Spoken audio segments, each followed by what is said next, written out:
So yeah, this kind of aims to be like the ultimate lineup of Guardians figures. I tried to make these pretty much as detailed as they could be. Without further ado, let's get into the first figure here, which is Star-Lord. Of course, we've gotten a lot of Star-Lord variants over the years, and they've all been pretty good, to be honest with you.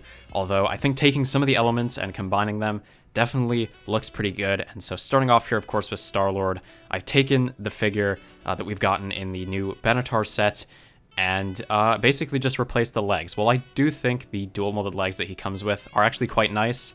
I kind of wanted some printing for Star-Lord, so I basically just replaced the legs with the legs from Taserface from Guardians of the Galaxy Volume 2. They just have some nice strap detailing, and it's a very simple replacement, but I think it goes a pretty decent way to making the figure look a bit more detailed. And yeah, that's really about it for Star-Lord.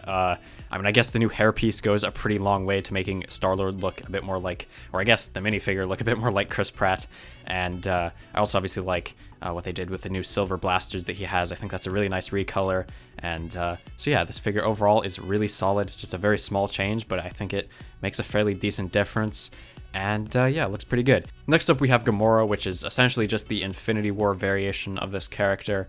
I didn't really do anything to change the minifigure itself because, honestly, there's not a lot you can change with this figure. It's just picking the one that looks the best. Obviously, we got some ones back from Volume 1 and Volume 2, which are fine, honestly, but I think this is the one that LEGO did the best, so this is the one that I'm including in this lineup. The only major change I made here was giving her one of these katana pieces from Ninjago, which I think does represent her sword pretty well. And yeah, that's really about it for Gamora. And next up we have Rocket, who LEGO did just an amazing job with in the new Benatar set. This figure is almost near perfect.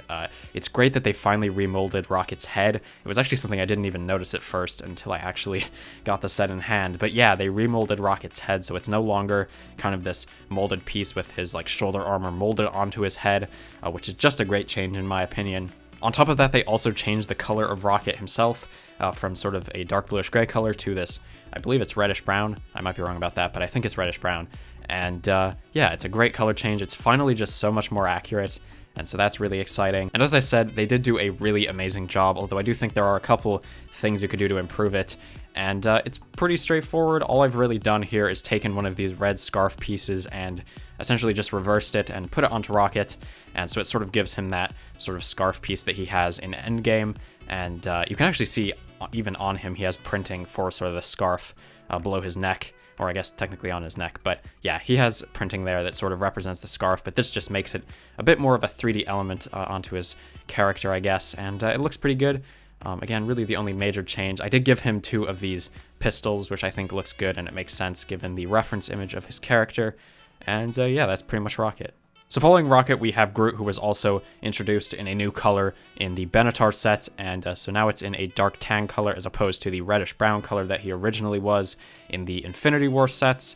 I think this recolor was definitely needed because I think it's just a lot more accurate. There aren't really any changes here, obviously, because there's not really all too much to add here. There's some really amazing printing on this figure from the Benatar set, and it's really more of a matter of like picking which figure you want to be in this lineup as opposed to really modifying the figure. So again, if you want to make the ultimate lineup, I would go with the figure from the Benatar over the one that came in the Infinity War set. Just personally, I think it's better.